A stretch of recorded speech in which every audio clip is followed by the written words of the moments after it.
Olá,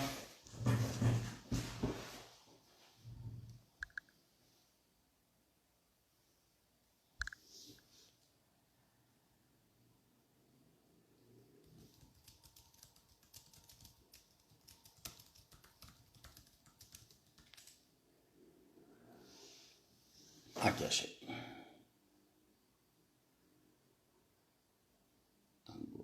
Tá aqui.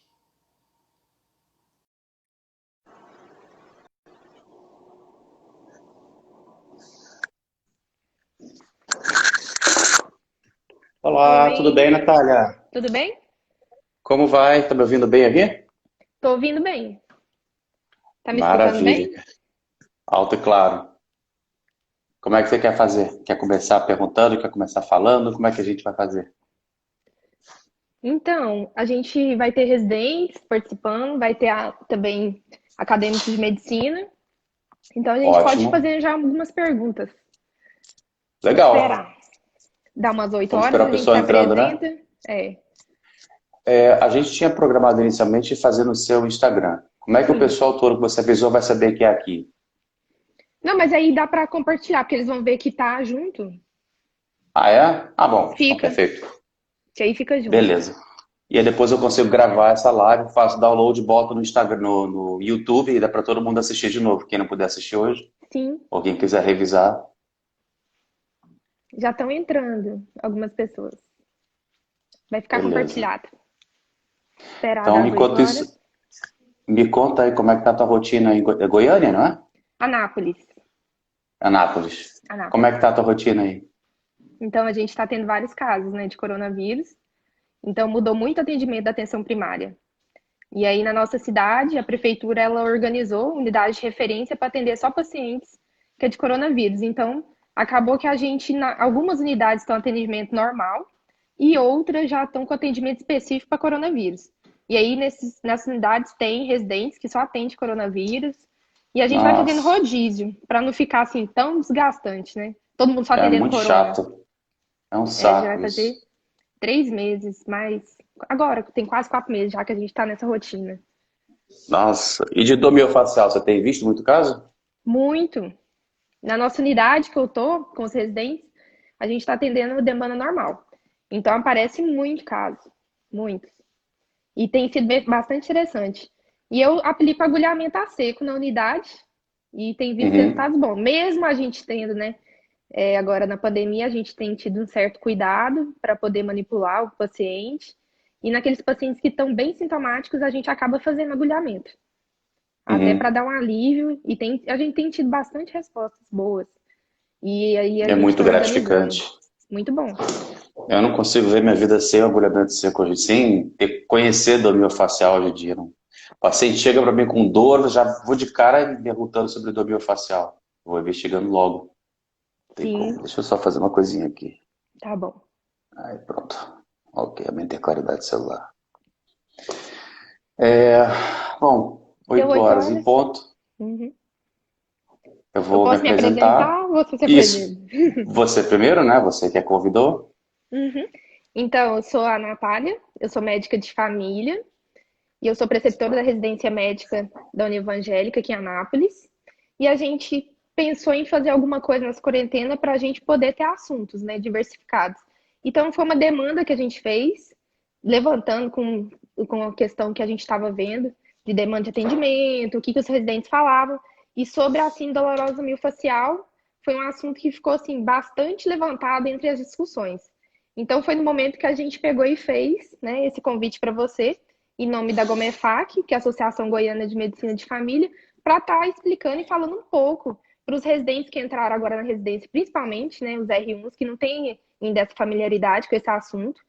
Então a gente chamou um especialista para poder participar com a gente e poder exemplificar melhor. E aí eu represento a Gomefac, eu sou diretora administrativa, né? E vi em você, assim, já fiz seu curso, já vi toda a questão de ver na prática, vivenciar mesmo a resolução, Sentiu assim, na dos pele o quadros. agulhamento. Foi muito diferente. Senti na pele também o agulhamento a seco e modificou muito, assim, meu dia a dia. E eu acho, assim, vai valer bastante a pena essa discussão que a gente está tendo. Vai ser enriquecedor, tenho certeza que mesmo a gente fazendo curso, quem fez, sempre tem uma atualização, tem alguma coisa diferente, tem uma coisa para agregar.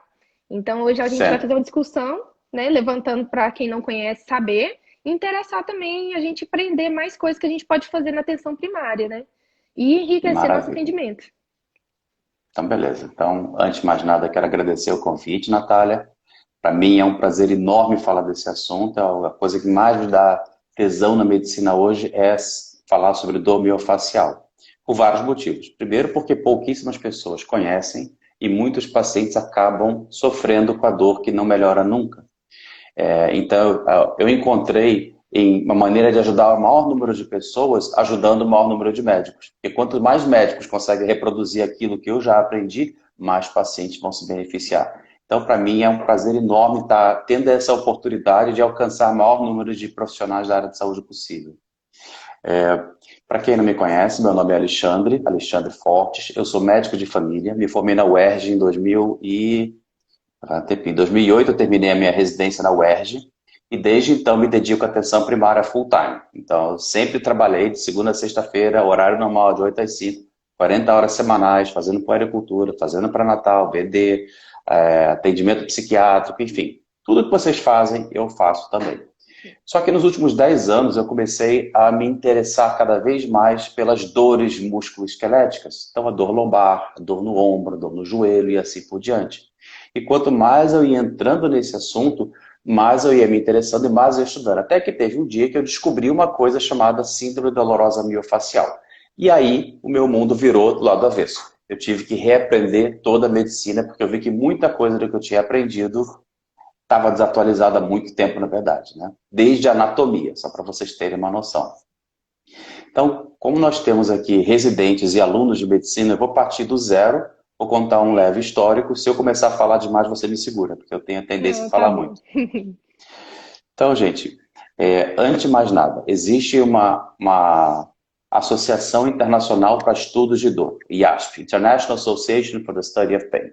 E ela classifica que existem 3 tipos de dores diferentes. Então, nós temos a dor nociceptiva, que é aquela em que eu tenho que estimular um neurônio nociceptivo, lembra daquilo? São neurônios que vão ter estímulo, vão responder a estímulos táteis, estímulos térmicos ou estímulos químicos.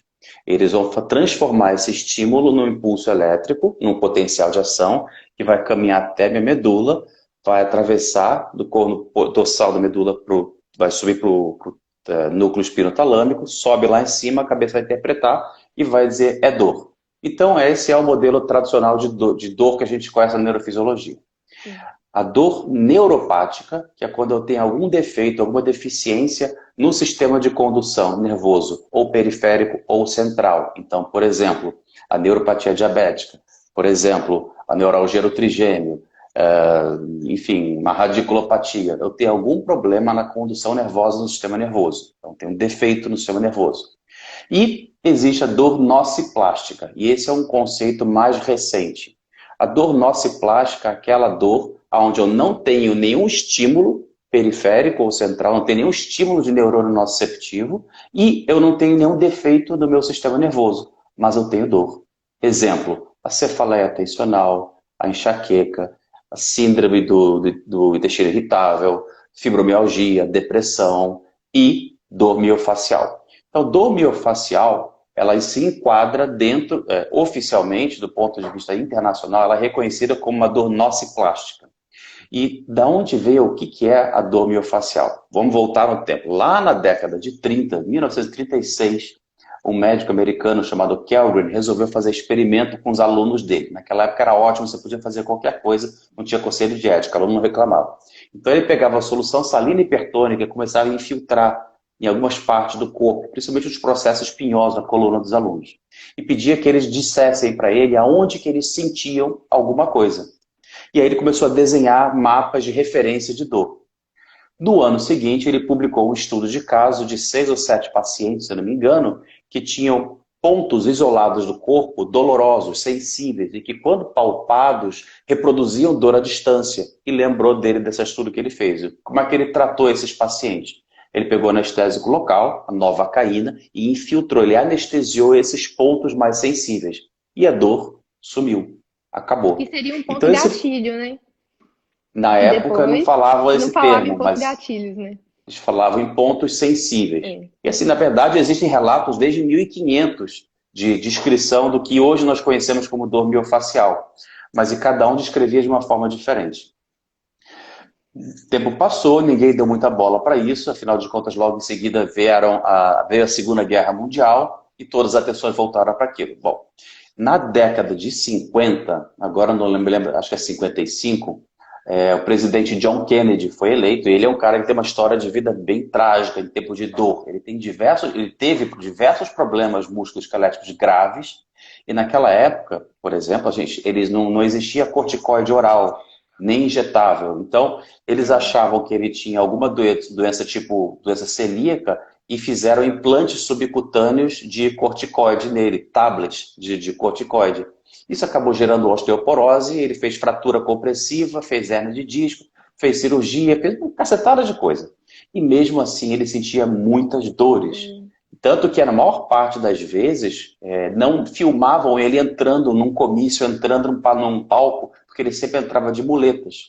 E uma foto clássica que tem dele na Casa Branca, ele sentado numa cadeira de balanço, porque ele não aguentava ficar sentado há muito tempo. Enfim, naquela época, não era presidente, ele era senador. Ele ouviu falar de uma médica, ela era cardiologista na época, chamada doutora Janete Travel.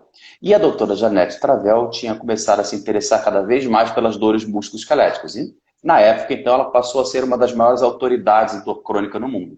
Então, um dia ela recebe uma ligação de um senador americano que queria examiná-la e tal, e ela foi lá e ela tratou ele, e ele sentiu bem pela primeira vez. Aí ele foi eleito presidente, e depois daquilo ele pediu a ela que ela fosse oficialmente a primeira médica oficial do presidente americano. Então, uma coisa bem grande naquela época, né? Sim.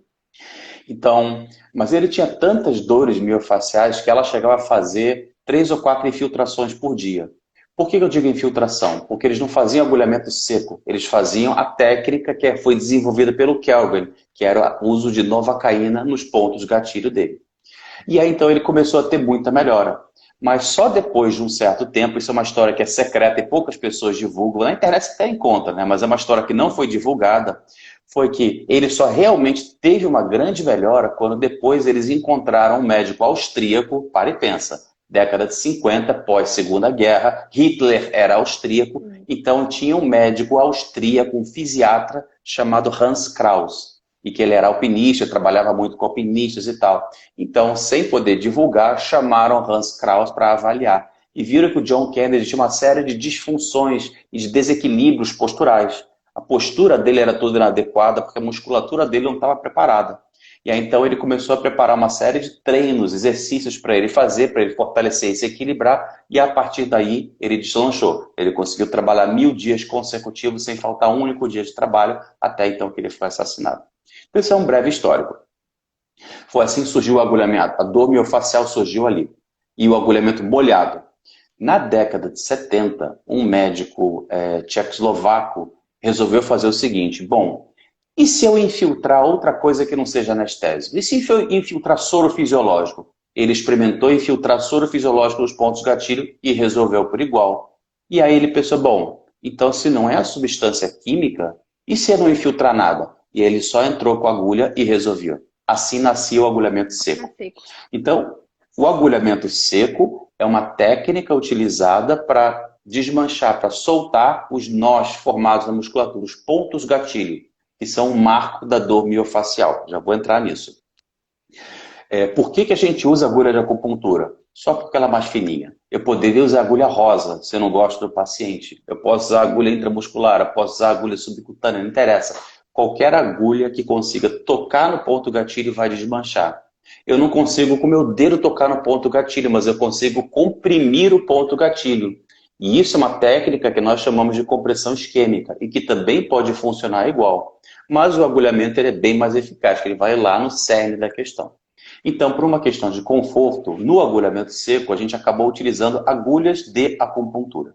Mas o agulhamento seco não tem nada a ver com a especialidade médica que hoje é chamada como acupunturiatria. Tá? E Então, isso é só uma para dúvida que os nossos diferenciar. pacientes têm, né? Os pacientes chegam, a gente vai falar, nossa, isso é acupuntura? Não, é agulhamento a seco. É pouco Ah, difundido, pouco falado, né? E a gente tem que pegar Para e tentar explicar. explicar isso para um É, leigo, você vai gastar tanto tempo, e eu na prática, mais ou menos, tá? É uma técnica da é. acupuntura, não deixa de ser. Mas aqui entre nós eu acho interessante distinguir e explicar bem direitinho essa Uhum. história. Então vamos falar assim, o que, que é a dor miofascial? A dor miofascial é uma disfunção neuromuscular da placa motora.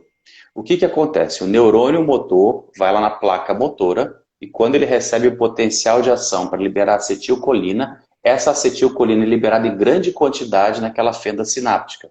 E nos locais onde tem pontos gatilho, são locais onde já existe uma atividade elétrica espontânea e existe uma deficiência da acetilcolinesterase, que é a enzima que vai clivar, que vai acabar com o excesso de acetilcolina. Portanto, eu tenho, olha só o panorama, eu tenho muita acetilcolina sendo liberada, eu não tenho acetilcolinesterase suficiente e eu tenho uma região que já tinha uma atividade elétrica espontânea. O que, que acontece? Contração muscular. Essa contração muscular acaba esmagando todos os capilares periféricos que tem aqui ao redor. Esse esmagamento, então, provoca uma hipóxia tecidual. Com a hipóxia, nós vamos ter duas questões. Uma é a liberação de citocinas inflamatórias, substância P, CGRP, que vai provocar a dor. E a outra, na hipóxia, a gente não consegue mais produzir ATP pelo ciclo de Krebs, vai para a cadeia respiratória, produz ácido lático. Então o ambiente fica muito acidificado, muito mais sensível à dor. Sem ATP, eu não consigo produzir, sem oxigênio, eu não consigo produzir ATP. Então eu tenho uma contratura muscular que depletou todo o meu ATP. Para eu jogar fora aquele cálcio, eu preciso ativar a bomba de sódio e cálcio. E para ativar essa bomba, eu preciso de ATP. Mas para ter ATP, eu preciso de oxigênio. Mas como que eu vou ter oxigênio se não chega sangue novo? Então entra num ciclo vicioso. E E essa é a crise crônico, né? energética. Isso. Então isso não desmancha sozinho. O Uhum. primeiro erro é que as pessoas pensam, com o tempo vai melhorar. Mentira. Não Não vai melhora. melhorar. E são Não, mas pacientes, né, que tomam. passam a tomar medicações, a visitar médicos e sempre tá usando de anti-inflamatórios assim, crônicos, né? É o que mais a gente vê Isso, na clínica. E assim, é um ponto, exatamente. né? Por quê? Porque culturalmente a gente imagina o seguinte: se a gente tem uma dor, eu vou tomar um analgésico ou um anti-inflamatório. Afinal de contas, é o que ensina pra gente na faculdade. A nossa faculdade é toda voltada ou para cirurgia, ou para farmacologia, ou para imaginologia. Ou pede exame de imagem, prescreve remédio e vai para cirurgia, não ensina mais nada, né? Grosseiramente falando. Sim, Então o paciente acaba aprendendo com o tempo. Se eu estou com uma dor, eu tenho que tomar um remédio. Mas ninguém fala que existem tipos de dores diferentes e que para cada tipo de dor é um tipo de de tratamento tratamento, diferente. né? Esse é o primeiro erro. Então a Uhum. história mais comum é isso, o paciente que chega com essa história exatamente assim: doutora, eu já passei vários médicos, já tomei tudo quanto é tipo de remédio, já fiz todos os exames e ninguém sabe o que eu tenho. Essa história é batata, bota a mão no fogo, deve ser dor miofascial. Por quê? Se eu já tomei tudo quanto é tipo de remédio, olha, já tomei anti-inflamatório e não melhorou, então a dor não era inflamatória. Eu já tomei corticoide e não melhorou, então também não era inflamatória. Eu já tomei anticonvulsivante, antidepressivo e não melhorou, então não era neuropática. Eu já tomei opioide e não melhorou. Então, o que sobrou? Dor miofascial. Dor miofascial não responde a medicamentos. Só tem uma exceção. Tem um relaxante muscular, que é a tizanidina, o nome comercial Cidalude, que tem algum efeito benéfico, alguma comprovação científica de que ele pode ajudar, tá? Mas só, fora isso, nenhum outro medicamento. E exames de imagem. Dos exames de imagem que a gente tem hoje em dia, a termografia e a elastografia por ultrassom mostraram alguns resultados bacanas. Mas como são exames longe de serem rotineiros e corriqueiros de fácil acesso, eles não são utilizados como padrão ouro para o diagnóstico. Ou seja, o diagnóstico de dor miofascial é clínico e depende das Das mãos, mãos, né? Tocar no da paciente. palpação, tocar no paciente. E aí é o que me apaixonei. Porque a gente volta para aquela medicina mais artesanal e não tanto linha de produção em série, né? Não é aquela coisa Charlie Chaplin em tempos modernos. Tá com essa dor, faz ultrassom. É tendinite, ultrassom, fisioterapia. E é assim para todo mundo. Isso não existe. Isso é horrível, isso. Então depende de uma boa anamnese para identificar que tipo de dor que que padrão de radiação que tem e descartar as outras possibilidades. Depende da minha habilidade de palpar e depende da minha habilidade no agulhamento. Essa é a parte menos complicada de todas. Então, não estão perguntando o nome do medicamento, é tizanidina. O nome comercial é Sidarlude. É um relaxante muscular. Tá? De 2 miligramas é para tomar de 8 a 8 horas. Mas, voltando ao que a gente estava falando, do diagnóstico do miofascial. Paciente, as dicas. O paciente vem com essa história. Já passei tudo quanto é tipo de médico, fiz todos os exames de imagem, já tomei todos os remédios, nada resolveu. Deve ser dor miofascial. Características clínicas. Como é que eu vou identificar? Bom, lembra que eu falei que eu tenho uma contratura muscular mantida? Eu tenho vários sarcômeros que não conseguem relaxar. Se eu tenho uma contratura muscular, aquela banda muscular está encurtada. Isso já me diz que eu tenho uma redução da amplitude de movimento. Então, vou dar um exemplo. O masseter, eu tenho um de cada lado. Se eu tenho um ponto gatilho no masseter, vai estar um encurtamento desse lado. Na hora que eu pedir para o paciente abrir a boca, abrir e fechar, é possível de você ver um certo deslocamento da mandíbula para um lado para o outro. Ou a pessoa não consegue abrir o suficiente. Ou, se eu tenho um esternocleidomastoide e eu tenho um ponto gatilho, pode ser que a pessoa esteja torta. Ou na hora dela testar a amplitude de movimento, ela perceba que tem uma diferença. Então, a primeira característica, redução da amplitude de movimento. A segunda, redução da força. Se eu tenho um ponto gatilho, aquele músculo está encurtado, ele não consegue contrair com tanta força quanto o outro. Então, a beleza do exame físico é que o exame físico tem que ser simétrico. Você testa de um lado, testa do outro. De um lado tem força, do outro não tem. E é bem simples quanto isso. A terceira característica clínica, você tem que encontrar uma banda muscular tensa. Mas tensa como, Alexandre? Como se fosse o tendão. Você pode pegar aqui o tendão do bíceps, você vai palpar e vai perceber como ele é duro, parece um cordão fibroso. E você vai encontrar a banda muscular tensa assim. Claro, dependendo do músculo. Os músculos mais superficiais são muito mais fáceis. Os músculos mais profundos são mais difíceis. Mas com o tempo você vai pegando a habilidade e vai entendendo. E por último, a última característica. Dentro daquela banda muscular tensa, você tem que ser capaz de encontrar um determinado ponto doloroso que, quando pressionado, vai reproduzir a dor do paciente. E aí vem uma coisa que é curiosíssima. O padrão de referência da dor. Nota que eu falei padrão de referência, não de irradiação. Por quê? Quando a gente fala em irradiação, a gente está falando em dermátomo. E a dor miofacial não obedece dermátomos, ela obedece miótomos. Então, só para esclarecer, nós temos as dores que obedecem, irradiam por um trajeto de um dermátomo, nós temos as dores que se espalham por um miótomo e nós temos as dores que se espalham por um esclerótomo. Esclerótomo tem mais a ver com osso, com articulação. Miótomo com músculo, esclerótomo com nervo. Tá? Então é isso. Então a dor miofacial tem um padrão de referência miotômica, o miótomos. E cada músculo tem o seu padrão de dor típico.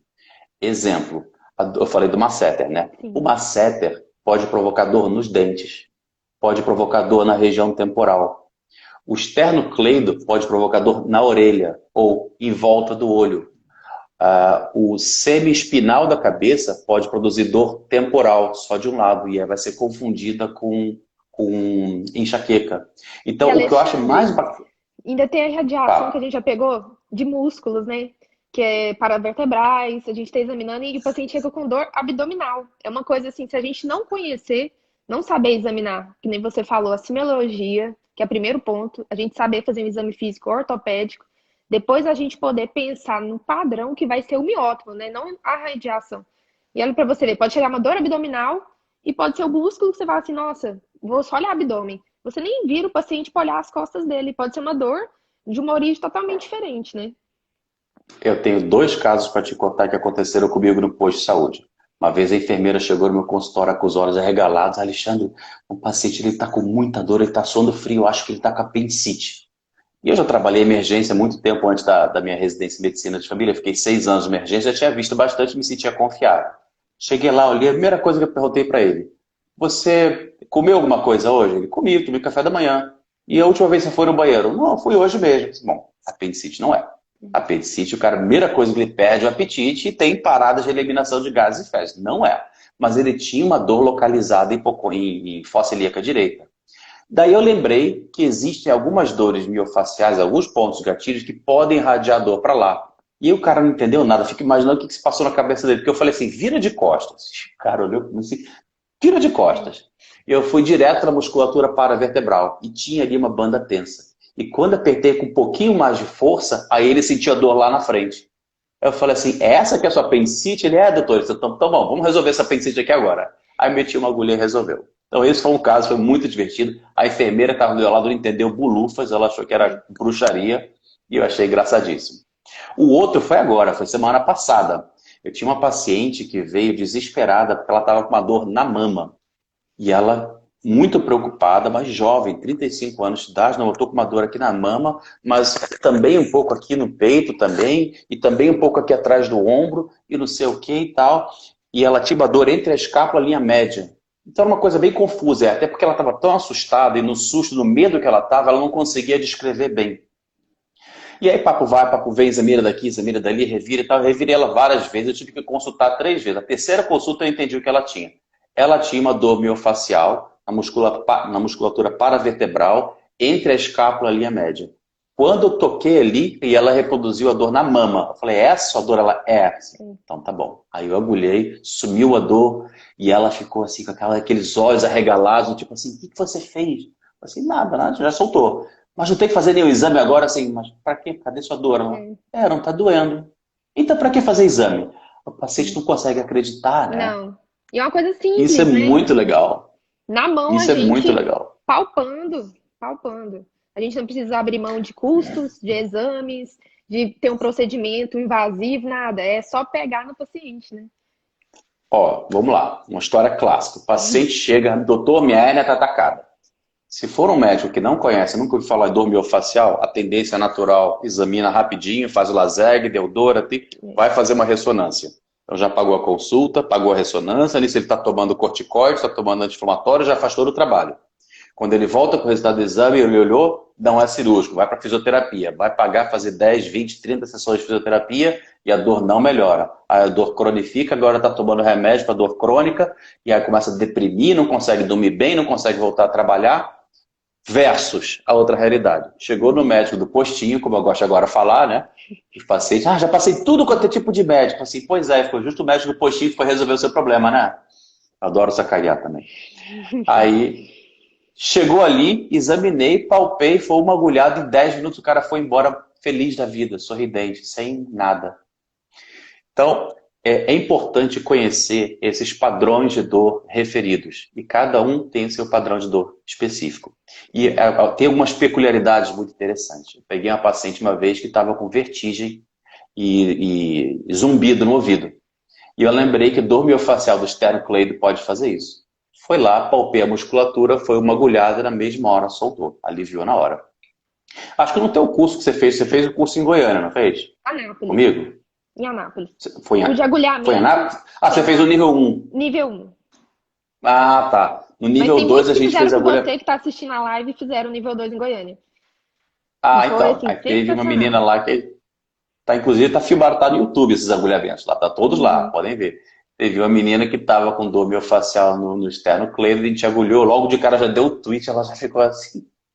Mas enfim, foi bem bacana. Teve uma vez, olha, tem umas coisas bizarras da dor miofascial, que eu adoro também. Teve esse caso da vertigem, que o agulhamento sumiu, acabou a vertigem dela. Teve uma paciente que chegou para mim, doutora, eu já fui em 3 otorrinos diferentes e ninguém consegue resolver essa dor que eu tenho no ouvido. Aí eu já de cara pensei, bom, passou em 3 otorrinos, os 3 examinaram o ouvido dela e ninguém encontrou nada de errado, então o problema não está no ouvido. Não tá. E aí, de novo, esternocleido, agulhei e resolveu. Eu tive uma vez uma senhora de 85 anos de idade que tinha tido um AVC e tinha ficado com pouquíssima sequela. Mas um dia, do nada, ela me aparece com uma dor no segundo dedo do pé, do lado alto. Só no dedo do pé. E assim, mas o que aconteceu? A senhora bateu ou fez alguma coisa? Eu falei, não, começou a doer. Aí eu pensei, bom, quando não faz sentido, essa é outra dica que eu dou. Quando aquilo ali não faz sentido, pensa em dor miofascial. O que eu faço? Entrei no Google, ponto gatilho, pé. E aí fui vendo várias imagens e encontrei um músculo, se não me engano, é o extensor anterior, tibial, sei lá qual era. Encontrei o músculo, palpei a musculatura, reproduziu a dor no dedo dela. Dei uma agulhada ali, deu twitch, aliviou.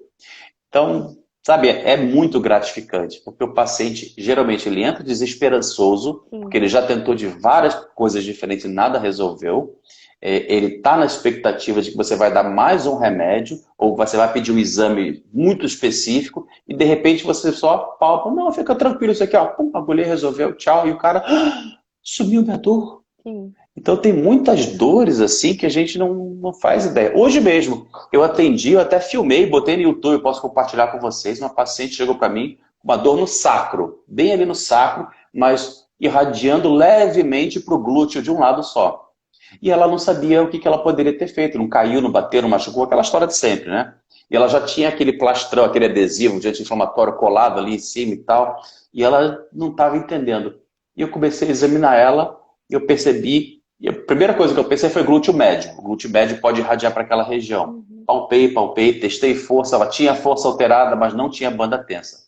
Depois eu pensei piriforme também. Fui lá, testei piriforme, palpei, não era. Ah, não, deita de bruços, né? Vamos ver então. Eu comecei a palpar as vértebras dela, nada. Quando eu fui na musculatura paravertebral, ali eu encontrei, na verdade, o músculo quadrado lombar, que está por baixo do paravertebral, tinha um ponto gatilho profundo ali. Aí foi uma agulhada, aliviou a dor da mesma hora ela começou a flexionar a coluna. Então o bacana é que eu consegui registrar isso tudo, né? E outros, eu acabei de gravar um vídeo junto com a minha esposa aqui, falando sobre síndrome do túnel do carpo, que existe um diagnóstico diferencial bem importante, que é a síndrome do pronador redondo. O pronador redondo, para quem não lembra, é um músculo que começa aqui no epicôndilo medial e ele atravessa, vai se inserir na borda medial do rádio. E ele é que faz a pronação. E o nervo mediano passa bem no meio dele. Se eu tenho uma contratura muscular do pronador redondo, eu vou comprimir o nervo mediano e aí vai dar aqueles sintomas clássicos da síndrome do túnel do carpo. Sim. Bom, em vez de tratar com anti-inflamatório, fisioterapia, é uma agulhada no pronador redondo e está resolvido o seu problema. Então, assim, o que mais que eu posso dizer assim? É apaixonante, consulta. É entender a fisiopatologia, entender como fazer o diagnóstico. Como? Palpando. Aliás, não. Primeiro, na anamnese você tem que reconhecer. Segundo lugar, eu acho que a maior habilidade é a palpação muscular. E eu tenho mais uma dica para dar para vocês. Se não sabe palpar, começa a treinar. Começa com os músculos mais fáceis. Pega no seu bíceps. Pega todo mundo agora que está assistindo. Pega no bíceps. Agora contrai o bíceps. No que você contraiu, você sentiu o músculo inchar na sua mão, não é? Muito tudo bem. Faça a mesma coisa agora com o esternocleidomastoide. Ele está por aqui, não é? Faz uma leve contração do esternocleido. Você vai sentir o músculo contrair. Agora pinça ele. Olha só, pincei aqui o meu esternocleido. Agora eu estou só com o músculo na mão. Isso vocês vão, mesma coisa. O masseter morde, você vai sentir o masseter contrair. Então pede ao paciente, contrai, relaxa, contrai. Você tem que conhecer a anatomia, lógico, né? Origem e inserção. E para você localizar bem o músculo, você posiciona a sua mão aonde você entende que a anatomia da pessoa está e aí pede o paciente contraiu. No que ele contraiu, você vai saber aonde está o músculo. Agora é procurar a banda tensa. Encontrou a banda tensa, aí vai perguntando ao paciente, a sua dor é mais para cá ou mais para lá? Mais para cima ou mais para baixo? E aí, no que você viu o paciente fazer aquela cara de dor, está quase lá, você faz aquela pergunta fatal. Essa é a sua dor? E o paciente, doutora, assim, então fica tranquilo. Fica tranquilo que eu sei o que você tem. E a Maria aí, fala, o paciente nossa, doutor, é essa dor mesmo. Nossa, o que você fez? Isso é o mais legal. Assim, nossa, essa dor que eu fiz, o que você fez? Isso é o mais legal porque na grande maioria das vezes eles estão acostumados com o quê? O exame de imagem, olha, você tem isso, isso e isso, pode ser que você tenha isso, pode ser, mas não é nada preciso. E é uma coisa que alguém está dizendo para ele. Mas quando você palpa, ele sentiu na pele, eles são, esse doutor tocou na minha dor, ele sabe exatamente o que eu tenho. Então, traz uma autoridade para você que nenhum outro médico pode ter. De nenhuma outra forma, nenhum título na parede vai dar aquela autoridade que o paciente vai ver na hora. Isso é muito simples de fazer. É o que eu digo, uma habilidade que deveria ser obrigatória na faculdade de medicina, no primeiro ano da faculdade, quando estão ensinando anatomia. E qual a importância agora, né, que você vê, né, formando profissionais para poder aplicar a medicina musculoesquelética? Qual a importância da MFC que a gente vê, né, no dia a dia, que a gente pode fazer a diferença? Então, vou simplificar de maneira bem fácil. Olha só. Uma das coisas que a gente mais bate a tecla na medicina de família é a questão da longitudinalidade. É acompanhar a pessoa desde a barriga da mãe até o túmulo. Sim. Então, a gente vai conhecer a pessoa a vida inteira. E nisso a gente tem uma grande oportunidade de trabalhar a educação e saúde e corrigir o que a gente chama dos fatores perpetuantes da dor. O que é isso? De nada adianta eu fazer um belíssimo diagnóstico, um excelente agulhamento, Se o cara continua sentando torto, se o cara continua obeso, se o cara continua sedentário, se continua varrendo o chão toda torta, se continua fazendo movimentos repetitivos.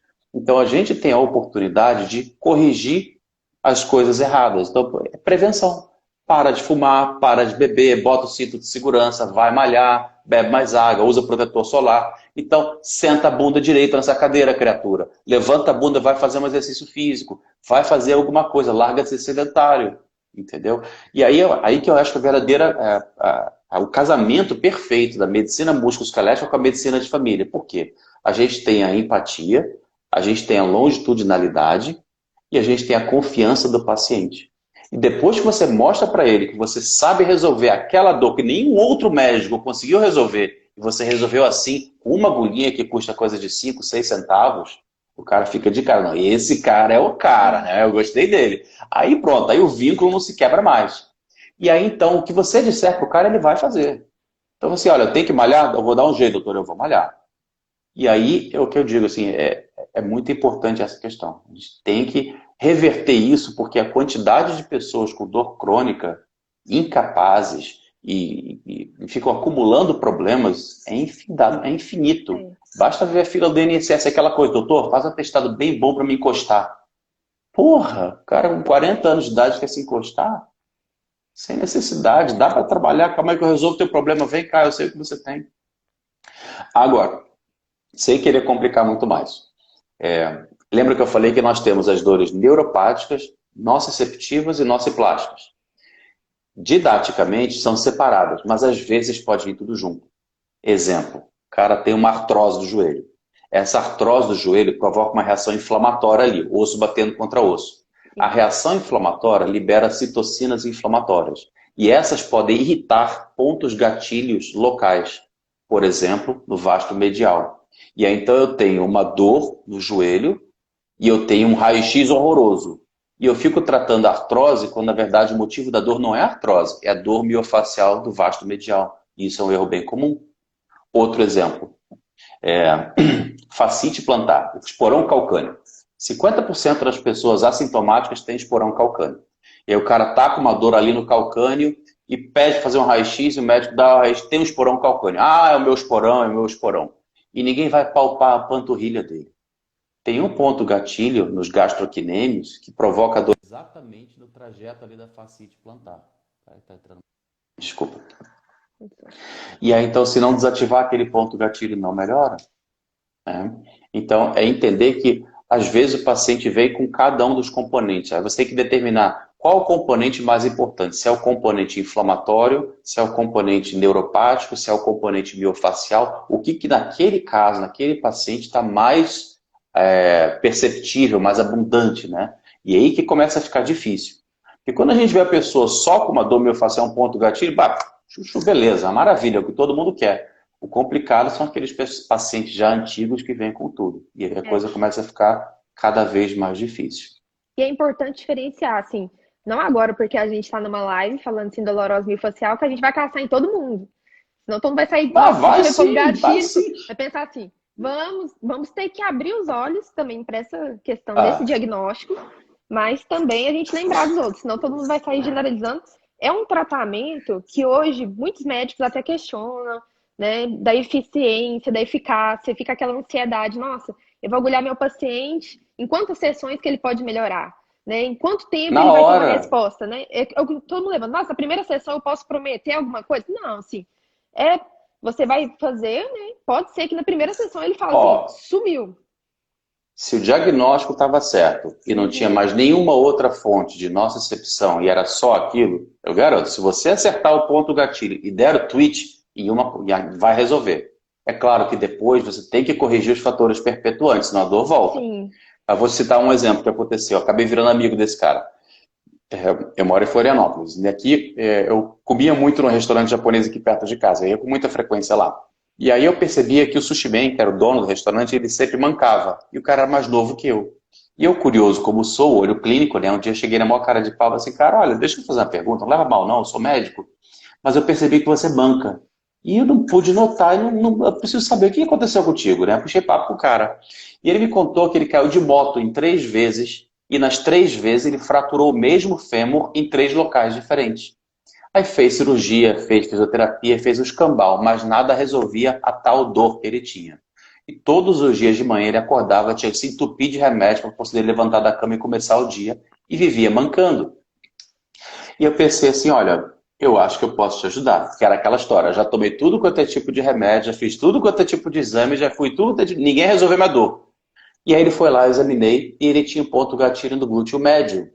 E se você lembrar, o teste de Trendelenburg, quando o paciente está de pé, levanta uma perna, a tendência é a pelve Quadril, cair né? Ficar para o lado. Isso, porque o glúteo médio ele estabiliza dali.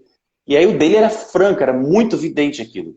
Então, foram uma agulhada, na semana seguinte agulhou de novo, e no dia seguinte ele manda um recado para mim assim: primeira vez em 10 anos que eu acordo sem dor. Muito obrigado. 10 anos com dor. E foram uma agulhada em uma agulhada na semana seguinte e acabou. Nunca mais teve. Isso eu digo, e sou amigo pessoal dele, a gente se vê toda hora, a gente anda de bicicleta junto de vez em quando. Então, se o diagnóstico está correto, se o agulhamento foi bem feito, se deu tweet e se corrigiu o fator perpetuante, vai melhorar. Vai. É Até perguntando muito aqui no raro de não comentário. melhorar. Eles perguntaram para você falar o que que é tweet. Ah, bom. Reflexo. Sabe quando você dá aquela martelada na patela e o joelho levanta? É algo parecido com isso. Então, twitch é uma reação involuntária, um reflexo motor involuntário do músculo de quando a agulha toca no ponto gatilho. Quando você vê um twitch, isso é patognomônico de que ali tinha um ponto gatilho e já não tem mais. Então, eu costumo comparar com uma ratoeira. No que você toca no queijo que está preso na ratoeira, ela dispara. Então, na hora que você dá o twitch, dispara aquela contração muscular, logo em seguida o músculo relaxa e a dor acabou. Por isso que você botou a agulha, tá lá pistonando. Já vou explicar o que é pistonagem. Deu o twitch, pode tirar a agulha e falar para o paciente, levanta-te e anda. Eu falo brincando isso, né? Mas os pacientes ficam assim, mas como assim? Então vamos lá, vamos falar um pouquinho sobre isso. Eu trouxe aqui uma agulha de acupuntura. Então aqui, olha, eu tenho um mandril, que é esse tubinho de plástico, e aqui eu tenho a minha agulhinha de acupuntura, tá? A agulha de acupuntura, onde eu estou segurando é o cabo da agulha, e isso daqui é o corpo da agulha. Aqui a transição é a raiz. Então, quem vai brincar com a agulha é o seguinte, nunca fazer isso, encapar a agulha desse jeito, porque vocês vão acabar se machucando. Sempre vamos fazer ao contrário, de trás para frente. Então, olha, eu vou colocar um dedo aqui na pontinha para a agulha não cair, a agulha vai entrar com o cabo e deixa ela escorregar. Estou vendo que a pontinha da agulha está para fora, não tá? O que eu faço agora? Eu vou trazer, deixar a pontinha da agulha descer aqui um pouquinho. Vai ficar assim. E aqui eu vou travar a agulha com o meu dedo e vou segurar.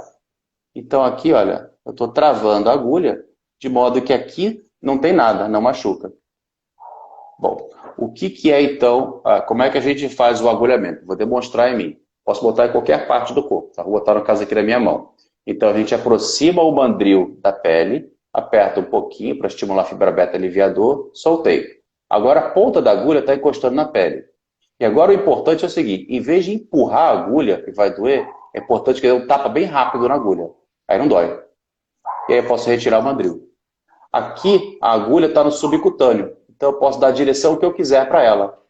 Então agora eu posso pegar a agulha e entrar. E assim eu vou entrando. Agora eu vou explicar o que é pistonagem. Vou fazer em mim porque às vezes dói. Então a pistonagem é o seguinte, entrei com a agulha no subcutâneo, tá? Tá ali a agulha no subcutâneo. Vou mostrar aqui. Agora a pistonagem é o seguinte, entrei com a agulha procurando o ponto gatilho, que está aqui embaixo em algum lugar. Só que eu não estou vendo o ponto gatilho, é um agulhamento às cegas. Então eu tenho que superficializar essa agulha para poder dar uma nova direção para ela e em seguida entrar de novo. Esse ato é a pistonagem. Então a gente fica pistonando até que tenha o twitch. No que deu o twitch, beleza, acabou. Só que eu não sei se vai ter mais de um ponto gatilho. Então eu continuo pistonando até esgotar todos os twitches. Depois que esgotou tudo, aí eu posso tirar a agulha, orientar o meu paciente a agulhar, a alongar aquele músculo e a aplicar calor local. E aí é importante avisar que aquele ponto onde eu botei a agulha vai ficar meio doloridinho mesmo. Senão o paciente vai achar que você piorou ele. Né? E a gente começa até a sentir na mão, né, o twitch. Dependendo do músculo, você já sente. você pega Você e já vê, é visível. visível. Quem Porque entrar a no gente meu já canal do fala, YouTube nossa, lá tem vídeos do vasto lateral, então, uma coisa estúpida, o vasto medial, o vasto lateral contraindo, você vê a 3 metros de distância, não tem como não ver. Tem alguns músculos que ele é bem vigoroso mesmo, né? é, Então eu gosto de filmar e mostrar essas coisas todas para mostrar que, assim, que não é uma coisa teórica, é real mesmo. E aí depois que dá o tweet, é você chegar o cara e falar assim, olha, testa aí, vai lá, experimenta. Aí você testa a amplitude de movimento, você testa a força e o paciente fica de cara, porque ele assim, caramba, voltou a minha força, agora eu consigo fazer isso, antes eu não conseguia. Isso é que é tão legal, esse biofeedback que a gente consegue dar para o paciente, né? outra coisa que a gente queria discutir também é sobre como que está a difusão agora disso no Brasil. Tá falando mais sobre medicina musculoesquelética. Até um tempo atrás todo mundo falava, nossa, não, isso não resolve, não. Então agora de ter na nossa prática, principalmente no médico de família, né, ter a resolução da dor dos pacientes. Então tá começando assim, já, né, todo mundo falando musculoesquelética, então tem pessoas já se unindo no Brasil inteiro. A gente já tá vendo que, Graças a né, Deus. já está mudando a percepção de na formação, na residência, a gente já está tendo acesso a isso, de poder estar ensinando pacientes, até falando educação e saúde, olha, tem essa síndrome, né? E antes não era difundido, não era falado. Então tá tudo novo agora no momento. Eu acho que é assim, tá perto do boom da medicina de família, vir junto também com a medicina musculoesquelética, porque como você é médico de família, você pode ver que tá mudando o cenário no Brasil. Antes não se falava assim, Graças a ah, médico de Deus. família. Agora não, já está tendo uma diferença. A gente está vendo, E assim, na uma coisa que atenção eu acho primária. riquíssima, a partir do momento que o médico de família consegue resolver o segundo motivo mais comum de consulta, que é a dor, e consegue resolver de maneira resolutiva, ele ganha muito mais respeito. Olha, se o, não vou dizer nome de especialidade, mas se o fulano, Beltrano e Cicrano não conseguiram resolver, mas foi o meu médico do postinho que resolveu, cara, isso muda completamente. Deixa de ter aquele glamour todo, não, o cara é o especialista. Não, não, não, eu vou no meu médico. Começa a escutar isso é muito legal. Eu tenho vários pacientes que eu já acompanho há bastante tempo, e eles falam assim, eu vou lá para a UPA, coisa nenhuma, eu vim aqui no meu médico, prefiro muito mais vir aqui. Então, isso com o tempo a gente vai criando, né? E legal que você já está tendo essa percepção que na medicina de família já está começando a se difundir. Porque eu acho que é uma coisa que dá muita autoridade, muito respeito para o médico de família. Saber resolver um problema tão complicado, entre aspas, e tão crônico, que traz tanta debilidade para as pessoas. E aí a gente tem, abre para outras práticas também complementares, né? Para associar. Ah, eu não vou me Por aguentar, eu exemplo. tenho que contar. Eu tenho duas novidades que eu fico me coçando aqui. Eu não poderia estar falando essas coisas em público, mas eu não aguento. Bom, do Congresso você já sabe, né? Sim, Tá. Então, para quem não é. sabe, tomei a liberdade, ou melhor, tive a audácia de criar, já que nunca tinha feito, ninguém nunca tinha feito antes, eu vou criar, criei. Primeiro Congresso Brasileiro de Medicina Musculoesquelética. E o congresso vai ser inteiramente online, justamente para facilitar para que todo mundo possa participar e assistir. E aí o legal desse congresso é que, exatamente como você falou, ele abre um guarda-chuva para várias áreas diferentes. Então a gente vai ter desde acupunturistas, neuromoduladores, fisiatras, reumatologistas, educadores físicos, educador físico não, fisioterapeuta, ortopedistas, médicos de família, qual outro Auler, ele é paliativistas, vão ter vários médicos de várias áreas diferentes que lidam com dor, falando dos assuntos mais variados possíveis. E eu escolhi a dedo. Então, por exemplo, a maioria deles são médicos de família e tem mais alguma coisa. Então, por exemplo, o Auler, que é um médico de família de BH, ele é médico de família e paliativista. Então, ele lida muito com opioides. Então, ele vai dar uma aula sobre o uso de opioides na atenção primária. Eu escolhi o meu ex-residente, que ele é médico de família e fez geriatria. Então, ele vai dar uma aula sobre o manejo das dores musculoesqueléticas no idoso. Eu encontrei uma farmacêutica que tem PhD em farmacologia. Ela vai dar uma aula sobre o manejo farmacológico das dores musculoesqueléticas. E esses três juntos vão fazer uma sala de bate-papo com esse jogo de bola. Tem um outro, que é o Raída, aqui de Florianópolis. Ele é lutador profissional de MMA e ele é médico de família. Então ele vai dar uma aula sobre o exame físico pré-participativo. Volta e meia tem paciente pedindo para fazer atestado para a academia, para essas coisas. Então, o que a gente tem que avaliar no paciente para liberar ele fazer academia ou não? Ele vai dar uma aula sobre isso, vai dar uma aula sobre fatura por estresse. tem uma médica perita que vai dar uma aula para a gente sobre a perícia de INSS, o atestado médico, as queixas mais comuns que a gente escuta no nosso dia a dia que nos incomodam. E aí tem outros dois grandes eixos. Tem o eixo da medicina tradicional chinesa, e aí nisso eu trouxe a Masa Yamamura, que é filha do famoso Torisawa Yamamura, quem é da acupuntura já deve ter ouvido falar com certeza, e ela é assim, é um Deus no céu e ela na terra. Assim, o que eles fazem com a acupuntura é loucura.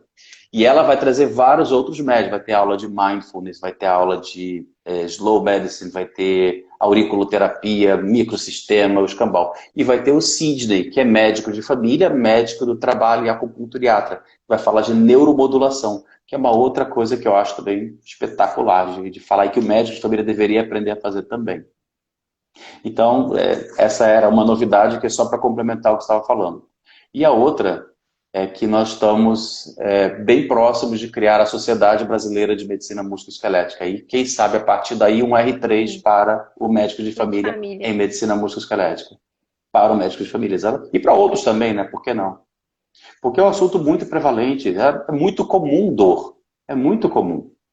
E muito pouco falado, muito pouco ensinado. E quando você consegue ter várias ferramentas diferentes, eu uso acupuntura, agulhamento seco, neuromodulação, técnica de manipulação, farmacologia, a dinâmica interpessoal, o efeito placebo. Quando eu consigo usar tudo isso junto na atenção primária, num paciente com quem eu já tenho vínculo, o teu resultado é fenomenal, sabe? Eu acho que é isso que a gente tem que trazer para a medicina que está faltando. O que a gente vê hoje é prescrição de remédio, exame de imagem, volta quando for para operar. Não dá para continuar sendo assim. E a Não tem medicina de como. família tem um papel especial assim nesse cuidado, por ela ter ferramentas que talvez mais usadas do que as outras especialidades, onde a gente aplica não só a visão na doença, é a pessoa que tem a doença, né? Nem você falou, Quem, né? quem mais estuda método clínico centrado na Na pessoa. pessoa? Só o médico de família. Quem mais exercita longitudinalidade? O pediatra, talvez um pouco, o geriatra, um pouco, beleza, ok, mas são poucos, né? Então eu acho, isso é uma opinião pessoal minha, que o melhor especialista para cuidar de alguém com dor é o médico de família, por N motivos. E tem muitas Mas pessoas até voltando aqui aqui para o nosso... perguntando. É isso que eu ia falar. Vamos ver as perguntas, senão vai Estava aqui acabar o nosso perguntando, tempo. sim. Vamos lá. Quais são as perguntas que tem aí? Ó. Tem como diferenciar a síndrome miofascial da fibromialgia? Tem. Boa pergunta. Fibromialgia é o seguinte, eu tenho um estado de hipersensibilidade generalizado. Lembra que eu estava descrevendo a dor nociceptiva? Então eu tenho um estímulo que vai ser captado por um neurônio, que vai ser enviado lá para cima e vai ser interpretado. Se eu tenho esse estímulo continuamente, o sinal que chega lá em cima começa a ficar hipertrofiado, ele começa a perceber e fica muito mais sensível. É o que eu estou resumindo, tá? É o que a gente chama de uma sensibilização central à dor. Então, a pessoa que tem uma sensibilização central, ela tem o que nós chamamos de uma hiperalgesia, ou, se for pior ainda, uma alodínia. Hiperalgesia é um peteleco que em mim não dói, nessa pessoa provoca muita dor e dura muito mais tempo. Isso é hiperalgesia. Alodínia é aquilo que não deveria ser doloroso é. Então, se eu passar o dedo bem de leve assim, isso vai ser como se fosse um maçarico queimando a pele da pessoa. Isso tudo é uma disfunção. Eu costumo brincar, eu falo que o cérebro está descalibrado com relação à dor. Então, tem muita gente que advoga que a fibromialgia nada mais é do que um estado de alteração da sensibilidade central à dor. Então, tudo dói. Tá? E tem uma forte vinculação com o lado emocional também. A dor miofascial, ela tende a ser em um único músculo, uma só região do corpo. Então a pessoa tem uma dor miofascial no braço, ou no ombro, ou na perna, mas o resto não dói. Então essa é uma grande diferença. Outra, a dor miofascial eu tenho redução da amplitude de movimento, eu tenho redução da força, eu tenho uma banda tensa, e nessa banda tensa eu consigo palpar um ponto que reproduz a dor do paciente. E nada disso acontece na fibromialgia. Sim. Tem outra aqui. Qual a relação da dor miofascial com estresse, ansiedade e o papel dos antidepressivos? Boa pergunta. As principais causas de dor miofascial, vamos falar sobre isso. As causas têm diversas, tá? Desde estresse, ansiedade, depressão, desvitaminose, tudo isso pode acontecer, mas o mais comum, o feijão com arroz da dor miofascial é sedentarismo, movimentos repetitivos, sobrecarga muscular, ou seja, se eu não estou acostumado a fazer uma coisa, eu vou fazer de uma vez só muita coisa, é uma sobrecarga muscular e má postura. Esses 4 são os campeões de venda, são disparados. E é o feijão com arroz do médico de família. Corrige a postura, corrige o sedentarismo, evita de fazer um movimento repetitivo. Fibromialgia não é síndrome dolorosa miofascial, são coisas diferentes, tá? Acabamos de falar sobre isso. Usar agulhamento seco do cóccix. Dependendo do local, né? Falar sobre os locais que podem ser agulhados. Acho que tem a dúvida. Então, pode agulhar para lugar? A gente pode agulhar Então, o agulhamento seco, o agulhamento seco, ele serve única e exclusivamente para agulhar um ponto gatilho. E aonde que estão os pontos gatilhos? No músculo. Então, você vai agulhar osso, existe o agulhamento de periósteo, mas não é comum, não é necessário, na grande maioria das vezes. Em essência, a gente fala em agulhamento seco, agulhamento de músculo, ponto. Certo. Tem outra aqui perguntando se o frio piora a dor miofascial. O frio piora qualquer dor. Isso na acupuntura a gente sabe disso. O corpo não foi feito para ser frio, e sim quente. A gente só bota gelo em lesões traumáticas. Então, quando eu torci, quando eu bati, eu quebrei. E eu tenho aquelas características inflamatórias clássicas, dor, rubor, calor e edema. Então, nas primeiras 48 horas, que é a fase de sangramento da dor inflamatória, ali vale a pena aplicar gelo. Depois de 48 horas, não mais o gelo. Tá? Então, o frio piora muito as dores. Tanto que uma das recomendações que a gente dá sempre no pós-agulhamento é aplicar calor local para ajudar a relaxar a musculatura e alongar. Tem aqui também perguntando como trabalhar, né, na atenção primária, a questão do tempo da consulta, ter muitos pacientes, como poder fazer todo esse exame físico, como fazer o manejo, então, questão do agulhamento, manejando a atenção primária. Tudo com o tempo vai se tornando mais fácil. No primeiro ano da faculdade de medicina, ou melhor, no terceiro ano da faculdade de medicina, quando a gente começou a frequentar o hospital universitário para treinar a fazer anamnese, a gente demorava umas 2 horas fazer anamnese. Hoje em dia, a gente já faz uma anamnese ali em 2, 3 minutos, já tem a essência do que você precisa saber. Então, com o tempo vai ficando cada vez mais fluente e mais simples. Então, hoje, por exemplo, o paciente chega e fala, eu estou com uma enxaqueca que não melhora nunca, eu já tomei vários remédios, nada resolve. Eu já vou direto palpar o trapézio superior, eu não gasto 2 minutos. Palpei o trapézio, reproduziu a dor, peraí, deita aqui, uma agulhada e deu 5 minutos, o paciente vai embora feliz da vida. Então, é porque eu já vi muito, e depois de ver muito, começa a ficar claro, começa a ficar óbvio, começa a ficar ridículo, sabe? Mas no começo é mais devagar mesmo, tá? Então, no dia a dia, eu atendo no acolhimento mesmo, Marco, nem agenda consulta. Quando o paciente chegar, tá com o ciático está atacado, deixa eu ver, vem cá. Aí vai lá, não era nada do ciático. Tem um vídeo que eu botei no YouTube que eu até achei engraçado, que o título é Dor no Rim. Que a paciente chegou, doutor, eu tô com dor no rim. E aí no final das contas ela viu que não era nada de rim, era o quadrado lombar dela, sai dali andando em 9 minutos. Está gravado no vídeo. Então, respondendo essa pergunta, com o tempo vai pegando fluência, vai ficando mais simples e vocês vão pegar com muita facilidade. Fazendo o curso, vocês vão ter como é que eu vou dizer, uma ponte que vai evitar todo o desgaste, todo o trabalho que eu tive que passar. Então, para quem não sabe, eu já criei um curso, a própria Natália já fez a primeira parte do curso, tem a segunda parte do curso que é só sobre agulhamento, e para facilitar ainda agora, eu disponibilizei esse mesmo curso online. O online são os 2 juntos, tá? Que aí você pode fazer no conforto da sua casa. Deixa eu só avisar, a gente tem mais uns 3 minutos de live, tá? Então quando tiver faltando uns 30 segundos, eu fecho a sala para a gente poder gravar isso e eu abro de novo. Certo. Então, perguntando, vamos lá. Assim, qualquer pessoa pode fazer o curso de agulhamento. Falaram de dentistas, fisioterapeutas. Qual a especialidade seria? Faltam 20 segundos. Eu vou encerrar a sala e vou voltar, vou abrir de novo. Volta todo mundo para responder isso, tá? Tá bom.